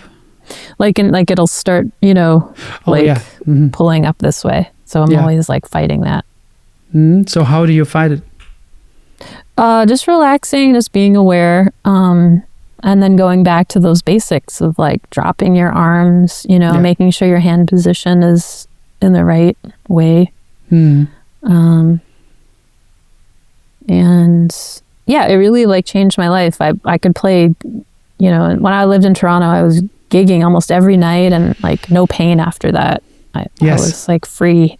Yeah. I played gigs 6 sets a night and no pain. I was like, okay, wow. But I really had to relearn how to play because I didn't have like a real piano teacher kind of growing up. So, I had a teacher, but not that could like help with these, was thinking in this way of like a real professional pianist. Yeah, ever since I was also taught in that technique, I stopped having tendinitis. And before that, I had it. And my teacher showed me how to do that, use the natural weight. And when we have tendinitis, the first thing is like even the thought of touching the piano, it makes you, it hurts because it triggers that same feeling. And that's the weirdest or the worst thing, that touching your instrument is connected to having pain. So he taught me to actually reverse that by only playing. The only thing that I play is playing one note, putting down the arm, or playing a chord or whatever. Yep. Don't even control the pitches. It's not about that. That's just right. Letting go. And if that felt good, try to save that feeling and then do something else. Try to retain that feeling, and then after half an hour, do the same thing again. And then do that all day, basically. Doing something else, but then always going back to the piano and always having the main goal, natural feeling of the body, good feeling, and having a new association with the concept of playing the instrument and your body. Interesting. And after a while, playing a scale or playing a triad. So slowly, the good feeling came back. Okay. And then I conditioned my brain back to, okay, playing feels nice, actually. Yeah. But it really took a long time. Wow. That's incredible. Yeah, it's amazing like how much work it takes to get something that seems so basic together, but it's really like there's a mind-body thing that you have to kind of work through.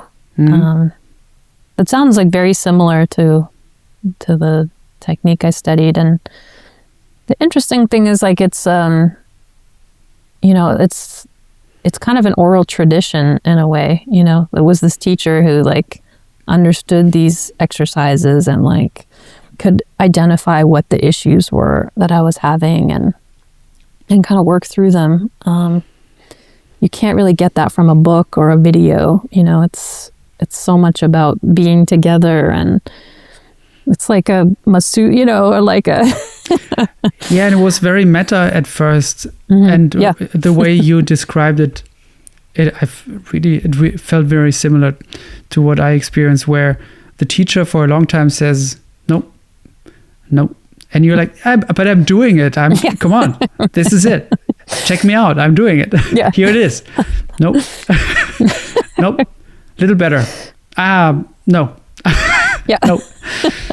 And then that was good. What? That was good? Oh my gosh, you're taking me back. Yeah, because the one thing is also like you're also hearing what you're playing. And you have the feeling, and sometimes the feeling was great, but it didn't sound great. So you couldn't even if that person said that was good, yeah, but it sounded like shit. Yeah. Or the other way around, it sounded great, but you were like tense, and your wrist was up, or I don't know, your shoulder was like this. Why do you do this? This can't help. Yeah. Put it down. Yeah. Yeah, it's hard. All these little things we do, we don't even know we're doing them. Yeah. When you see the little kids sticking their tongue out when they play. You have to work through all these things. Yeah. Yeah, I'm super glad I did that though. And then I can help. I understand like what the issues are, and to be able to like help somebody else who's having an issue, and the steps to go through to get to that point. I feel like everybody has their unique way of playing and also what they bring out. And I am a bit anxious or hesitant to say there's one method. But if there's one method, I think that could help everybody is like think about what is natural for your body. Like when does your body is in its natural state? And then try to get as close to that when you're playing at the instrument. And when I think about the greatest players, and there are exceptions, like Keith is one of them, where he says like he would never advise his way of playing for anybody else, but it seems to work for him.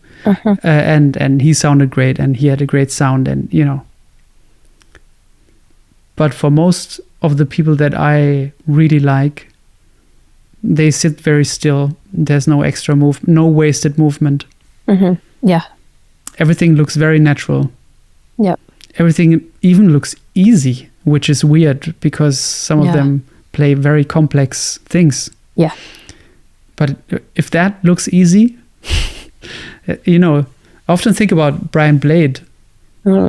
there's one feeling, of course, I could never play like him, of course, but there's sometimes when I see him, I'm like, yeah, this looks easy. Yeah, of course, that's how you play. I understand now.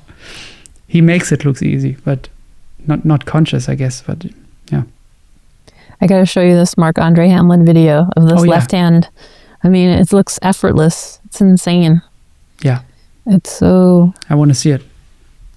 But technique is like, if you're not having pain and you're able to express yourself the way you want to, like, then you got it. Yeah. But if you hit those walls, you can't get to like what you want to express. That's the thing. Yeah. That's what you got to, dig around and figure out. It's like, why can't I play it as fast as I want? Or why can't I, jump as quickly? Or yeah. There was a really great thing that, having these conversations is like having lessons with all of these great people. Like, and I keep thinking back to a recent episode with Becca Stevens. And she said something that is on my mind so much, where we were talking about the topic of variation and singing, like, or just versus just singing the melody as it is. And it seemed to me pretty quickly that we're both fans of people who play the melody as it is. But of course, we're also fans of people who play variations if they're great, But I also like to hear the melody if I'm hearing a song,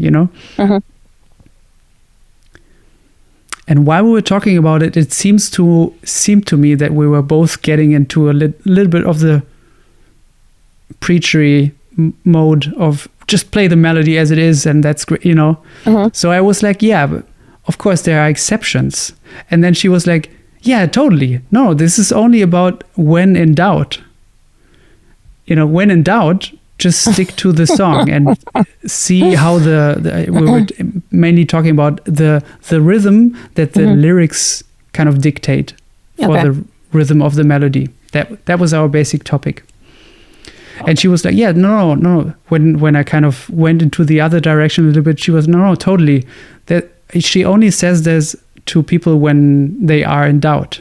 If you're having a great time singing that super out variation and you love it, that's great. But if you're in doubt, then you could go back to whatever we were talking about. And I feel like this is the same with technique, what you just said. Like, if it works out for you and you don't have any pain and it sounds how you like it, do it. Yeah. But usually, inevitably, we all end up, trying to get to something that we just can't quite get to. Yeah. And that's when, these questions come in. Did you ever study with Sophia Rosoff, or maybe talk to... I talked to people Fred who Hirsch studied. Ethan Iverson. I took one lesson with her, and I mostly know about her exercises through other pianists who really studied with her. But there were some good things about like clustering. Like if you're trying to play something really fast and it's not coming out evenly, you take all the notes within, let's say it's all 16th notes. So you take all the notes in one beat. So 4 16th notes, and you play them as a cluster. Then you practice them in time, but you practice them as clusters. And then when you go back to play it, it's much more smooth. Hold on, I don't understand this. So you have 4 notes, and how do you practice 4 notes all of them at the same time, or? Yeah, so like in like the Bach, that kind of thing. Yeah. So you would go like. Oh yeah. Like cluster it. And so you practice it through like that, and then go back to playing it. There's something about that practicing those clusters that evens out. But also like strengthens your time too. Yeah. I was revisiting a book by Abby Whiteside. Do you know about her? She was like a famous piano teacher. Yeah, I still haven't gotten that book, but Pete Randy told me about it in the episode that we did. Okay. And I still want to get it, but I haven't gotten it yet. Robert actually got it. Robert has it. Oh, really? So yeah, I'm waiting for him to finish it. So tell me about the book. I mean, the first part of it is just talking about playing everything with time, like how time and rhythm like controls everything. That's like how everything, that's how great music is generated. Which I think makes, for jazz musicians, like that is sort of first and foremost, like we sort of go to time and rhythm first. And I remember like when I was studying classical piano before I played jazz, you're not really thinking in those terms. Like rhythm is movable, like time is movable, you know, it's expressive. And I think her concept is like, think more like a jazz musician, like think more about time and pulse. And that exercise of Sophia's also sort of illustrates that, you know, to play with good time and to make that first and foremost a thing. And then your fingers kind of fall into place. Because a lot of times we try to play it slower, like, oh, it's not even, so we have to play it slower. But that might not be the best way to deal with, or might not be the only way, you know? Like play it at the tempo you want to play and cluster it. She had all these cool exercises. One of her things, though, was Pete probably told you, like she would have you take an egg and put it on a table and like hold the egg up, and you like, you know, you hold it and then you're supposed to take your fingers away and then the egg stands up. And so she did this with me. So I did the egg and it stood up on the first time. Wow. I was so happy. Yeah. Very good. That was funny. Yeah, David Verreyes also told to me about this. Okay. Did he also mention like having a glass of water on his wrist? Oh, wow. I don't know. Maybe I imagined this, but having this as an exercise where you go like, all right, let's play. Oh, wow. I don't know if that was Sophia's. I hadn't heard of that one. I think I shouldn't try to play here on the electric keyboard. Yeah, that's dangerous. Yeah. But David studied also with that teacher I was mentioning, Gary Williamson, because he lived in Toronto and went to school there. Yeah, right. On the recording from the Bird's Eye, you play the new song, like the Deer Fly. Oh, yeah.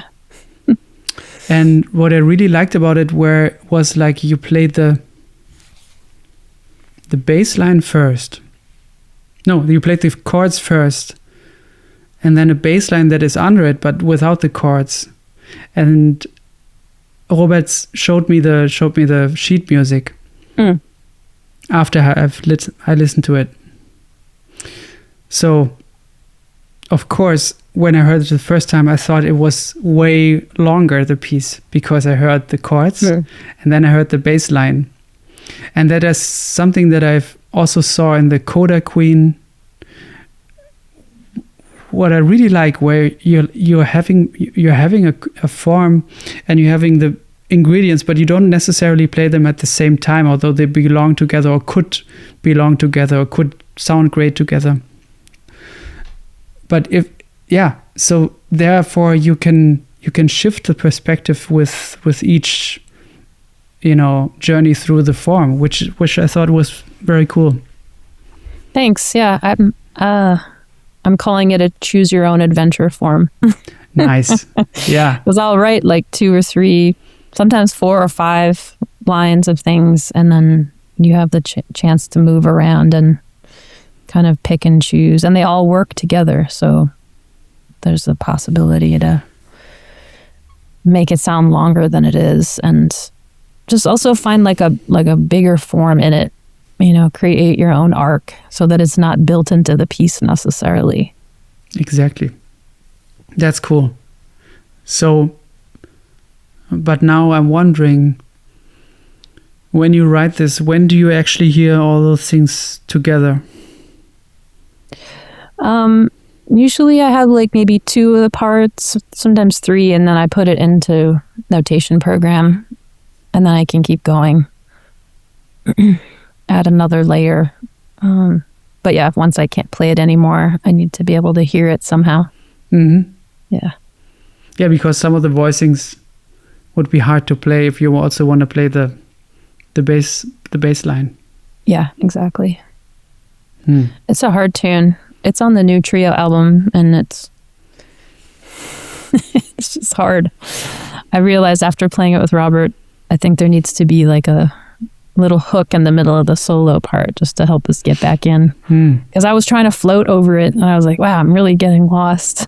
Like, there's a hook at the end of it, but the form is quite long. That is what helped me always. Yeah. Staying in the form when I was listening.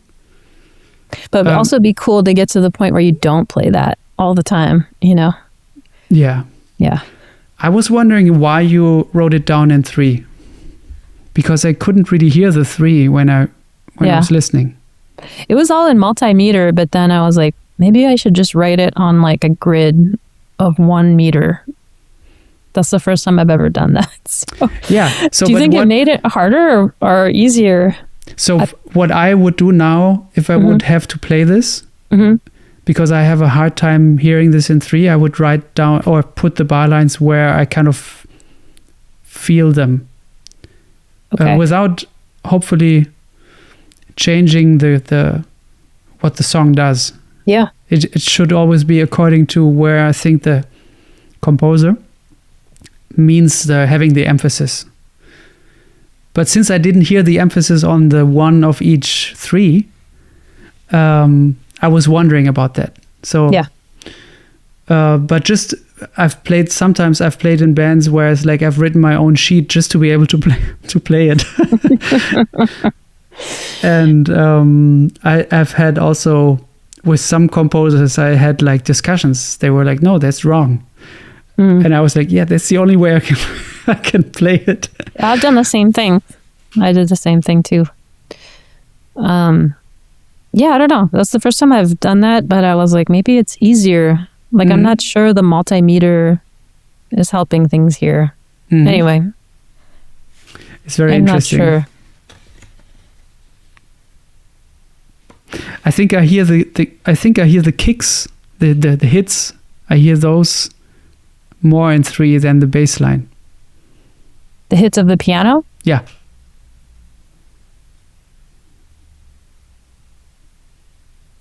Yeah, I don't know. And how did you come up with these chords? I've had these chords forever. You know, I really like them. They were these 5 chords, and I've tried to figure out what to do with them forever. And then I was just like, you know, let me try to use this for the trio and, you know, maybe write a bass line for Robert and I'll play these chords. And so that's kind of how it started. But I played them with Craig Taborn. We did like 2 pianos, and that was part of a thing we did with these chords. I don't even know how I came up with these chords. They all have B flat on the top of them, and they're just sort of slight shifts. And then they transpose up a whole step, and then another whole step, and then up a minor third. Right. Yeah. Yeah. So that was like its own thing, its own little, I don't know, chordal thing. So those first 5 chords, they were on a sheet, like a little scribbled sheet, and you just kept them. Yeah. Nice. Yeah. I love that. I put them into those different keys. Yeah. Yeah, and then it was like, let me write a bass line around it.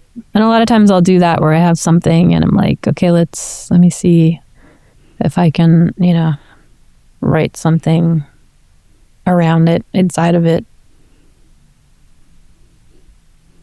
That's also nice. Don't play first 3 notes on repeat. I like that. Yeah, I like that the beat, I sort of like that you just feel a pulse, but you don't feel like a meter. Yeah.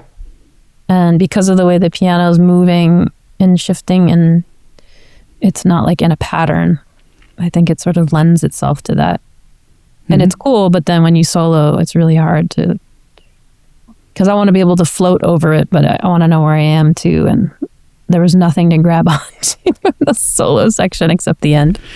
Yeah, but So. I mean, those moments when we play something that is hard and complex, and then it's always such a beautiful, multi-layered feeling when, oh, she just played the 3, but I played also the 3. It wasn't the 3, and then this person played what is maybe his next kick, or is he maybe, is the easy maybe like 2 hits behind, or what's happening? And then how you maneuver because it's not about who's correct, but it's about getting back together or being together somehow. Or Exactly. just loving that feeling where it's like do. Yeah. Exactly. Did Robert play the last night? We played it 2 nights. Oh no, we played it one night. He gave me the recording from the last night. From the second Trio. set or the first? Both. There was just one continuous file. Oh, okay. Because we played that tune in the first and the second set. Oh yeah, right. Yeah. And the second set was much, we got it closer. So. Yeah.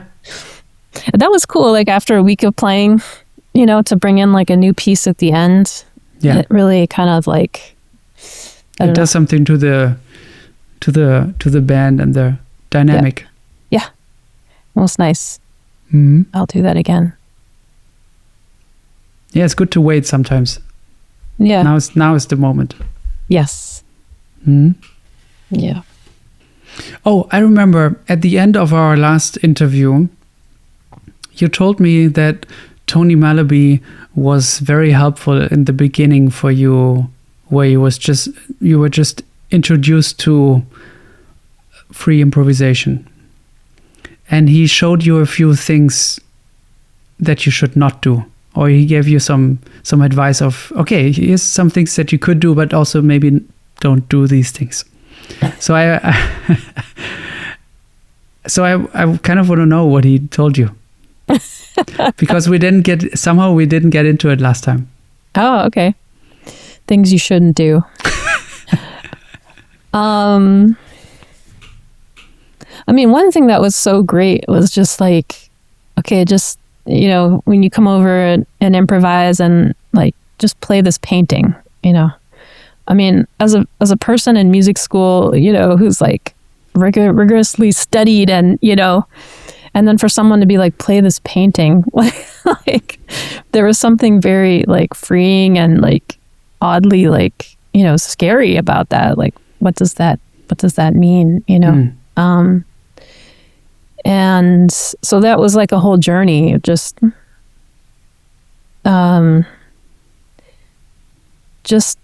like playing something and not judging it, being in the moment and just exploring and not having to like fit into a box, a construct. Mm-hmm.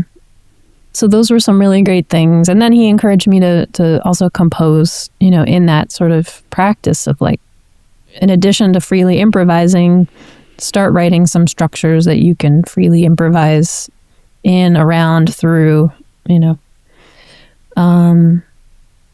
that some things he said not to do. I mean, some things are just like, he'll say like, you don't need to like, for the end of the song, like tie it up in a bow and hand it over. Like it can end in mid-sentence, it can end in mystery. So that's, that's one thing. Mm-hmm. Nice. Yeah. Did you ask him also a lot of questions about that?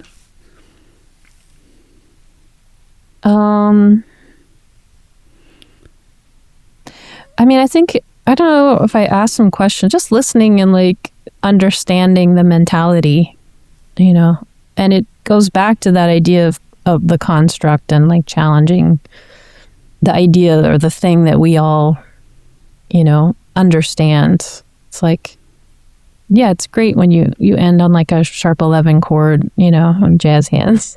And like, what else could you do, also like recognizing in a more abstract way, like you're improvising and talking about endings, like, okay, that went on too long. Like there were already like 4 times we could have ended and we didn't, you know? So paying attention to like when we feel that something should end, you know, and what does that mean? And how do you feel that collectively with someone?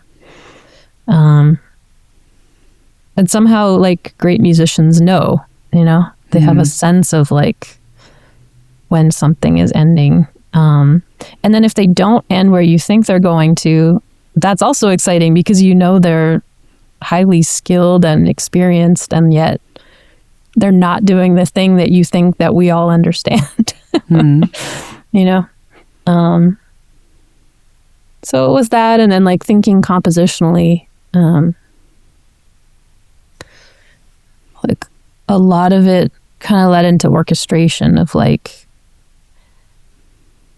you know, when you play piano like in a quartet and you're all improvising and certain ranges are covered, you know, do you want to join in on that? Do you want to find the space that is still open? And then also harmonically, like when you're playing piano, you can control so much of what's happening harmonically. And so how do you play an instrument that's harmonic, that, you know, you how do you approach an instrument like that in a free setting, where you don't necessarily want to direct the way the harmony, you know, is going to move, or you want to allow others to like shape that with you. So yeah, we'd come over to his house. It was Jeff Davis and Ivan Dopsvik and Jason Rigby sometimes. We were all roommates, and we'd go over to Tony's house and just improvise and like work on these concepts. And, you know, sometimes we'd be improvising and he'd stop us and just be like, okay, right there, you know, this is what's this is what needs to happen. He had a very like clear idea of, you know, what was working and what wasn't. And he'd show us that. So in a way, it wasn't just like free music and, you know, everything's great no matter what. There were some real like, ideas and concepts behind it. And he, you know, well, he taught that to us, and through kind of this rigorous practice and, you know, just stopping to talk about it. Yeah, that's great. Yeah, it was really great. And I realize now it's all coming from a compositional mindset, you know. Form also is like when you talked about the ending and how you shape things. Yeah. And, you know, solos, like we don't need to have solos in that sort of formal way. Again, these things that we sort of like learned in jazz is like the way we communicate and the practice of like as a piano player being a comper and, you know, solos playing ahead and then soloing. Like we don't have to think that way. We can just think of each other as composers, and then we can pass it around. We can think about things more as foreground, middle ground, and background. And that just like in an orchestral piece, that can be moved around in many ways, you know, very quickly over long periods. You know, and that space is like just as important and impactful, if maybe more impactful than playing, you know, at times. And when you come back in, your entrance it's to move the piece forward, you know. And these are all like compositional concepts. So nice. Yeah. Have you played with Tony? No, I haven't. I would love to. Oh yeah, I hope you get a chance to sometime. I really like his playing and writing. Yeah, great player. We can also wrap it because we had a beautiful talk, and I feel really good. Good. I feel good too. That was fun. Yeah, it was really fun, like always. Yeah. Thanks for listening to Pablo Held Investigates. This podcast is made possible through the support of my Patreon community. The show's producer is Sophia Will. The podcast jingle was composed and performed by me. The full version of the jingle is available at patreon.com/PabloHeld. Thanks for listening.